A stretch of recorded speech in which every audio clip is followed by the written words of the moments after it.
Hi. Thank you to Greenhorn Bluehorn for that excellent set.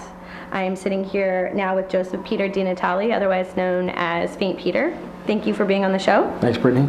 That was our real start. We had a false one a few minutes ago, so I've already said all that to him. It wasn't as good. It wasn't as good. That was better. Thank you. I mean, it's all you, really. The hair. I listened to your 4 songs on Bandcamp. They're all Name Your Price, by the way, which is always nice. But they're from this year, and they're all really lovely. Thank you. Bittersweet and surprising, and also, as I mentioned to you earlier, sound very professionally recorded, but you said you did it yourself. I did. I have a little recording set up at home. Really happy with the gear and really happy with the sound. And it's been really fun to do. What program do you use? You know, I'm running through like a light version of Ableton, which means I have 8 tracks. And a lot of the songs are starting to need more than that. Yeah. 8 tracks, that's kind of limited. So I'll probably upgrade fairly soon. But that stuff costs money. What's that? I said that stuff costs a lot of money. It costs a lot of money, but I'll probably make the investment just because it's been super fun doing it so far, and I'd like to kind of progress forward with that. So if it has 8 tracks, are you doing most of the layers yourself, or are you inviting people to help you out? A little bit of both. I started out doing most of the layers myself, and then have invited a few friends to lay some stuff down, and that's been really fun too. Can you think of anything that you really wanted to add that was maybe silly or superfluous, but you wanted to add it, but you only had the 8 tracks? Like, I can't fit that glockenspiel or that triangle in. I'm so mad. Well, so I'm able to, I have other tracks that I can use, but I have to kind of like, I don't know, starts to get complicated. So I've been able to kind of add whatever I wanted, but in terms of interesting instruments, I guess. A friend of mine plays accordion, and I have this song that kind of has this weird, like, almost Tex-Mex vibe, and I wanted him to lay down some accordion, and that was really fun to do. We recorded it in his hallway with a mic up in the top, and then he was in the bottom. In the hallway of your house or a hotel? In his house, yeah. Okay. Mm-hmm. Cool.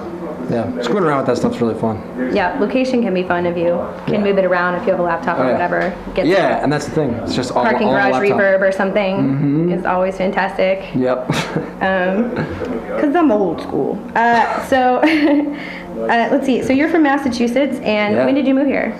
About 2 years ago, just like everybody else. Yeah. Except for me, because I'm ancient.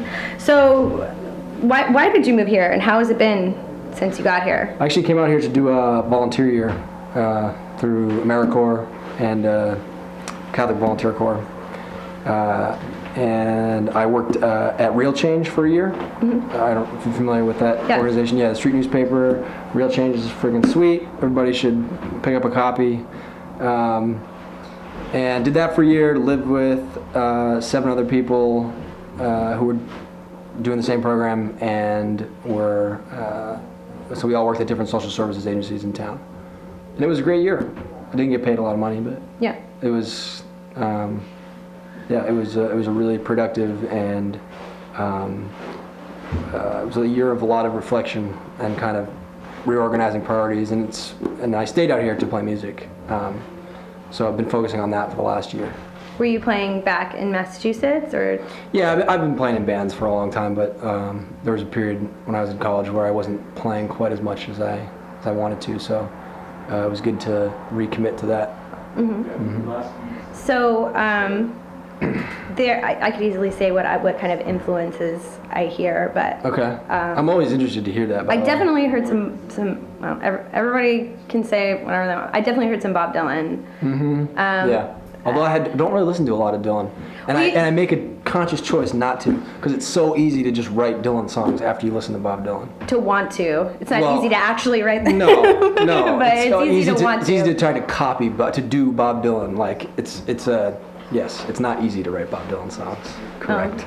It's easy to fall into the traps of like basically trying to sound like Bob Dylan. Mm-hmm. Which I mean, only really a little bit did I hear that, but I listen to a lot of Dylan, so I probably look for it more than other people, especially when somebody sounds even remotely folk. Right. Although you're not as straightforward folk as he is in my mind. You sort of branch into different sounds based on the 4 songs that I heard. Yeah. So what are some other influences for you? You know, I mean, I grew up listening to a lot of the same stuff everybody did, the Beatles, and I mean, I obviously went through the classic rock phase and all that stuff. The stuff I'm writing now, I'm kind of going through this weird thing where I'm writing like a lot of country songs, and I never really listened to a ton of country when I was younger, or even now. I mean, Hank Williams, that's like the most country stuff, like most country artists I think I probably listen to or have any like familiarity with. But as far as influences like songwriting, Britt Daniel, Spoon, right? Huge influence in my songwriting. Jim James, My Morning Jacket, huge influence in my songwriting. I love them. Yeah, I mean, just the way. I mean, yeah, I can talk about songwriting forever, but I feel like those are 2 songwriters and 2 artists that I've. Well, I don't want to say studied, but like, for lack of a better term, have like studied over the years, trying to figure out what they're doing, kind of what the patterns are they're using songwriting. So. Have you, first of all, with the country thing, I feel like not so much like a decade ago, but definitely in the last 5 years, if you are in Seattle, strangely enough, and even if you didn't grow up on country, if you talk to any musicians, you will hear about country. Not just local country, but they'll be talking about Hank Williams or whatever. You can't be in the music scene without hearing people eventually sitting around shooting the shit, and somebody will bring up, Bob Wills or Hank Williams or something and want to talk about it. So it's like, yeah. It's an interesting turn in the influence just here locally. Something that I probably couldn't have predicted several years ago, but now it seems so obvious. I don't know. I mean, I don't know. I've never been to Massachusetts, but I don't know what the available country is like there. I wouldn't know. It's not something I pursued. But yeah, that's interesting. Country music coming back in these kind of circles. And then of course there's the whole Fleet Foxes thing, which I don't know actually how I forgot to mention that. I mean, that's a huge influence on me. One of the reasons why I really wanted to come out here too was like 2008, 2009, hearing that stuff. So.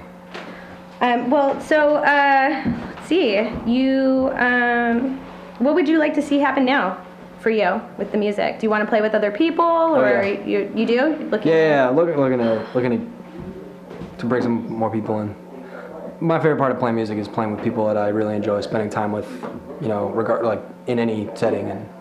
And my father plays, my brother plays, and we have a long history of playing with family friends and that kind of thing. So that's where I get my most energy from playing music, playing with people that I love. There you go. Anyone super talented and awesome out there who digs his music, he's discriminating, but he's open. Yeah. He's a classy man, I warn you. The mustache isn't lying, but I saw him comb his hair right before the camera started. That's a professional man. No. Yeah. Did I do that?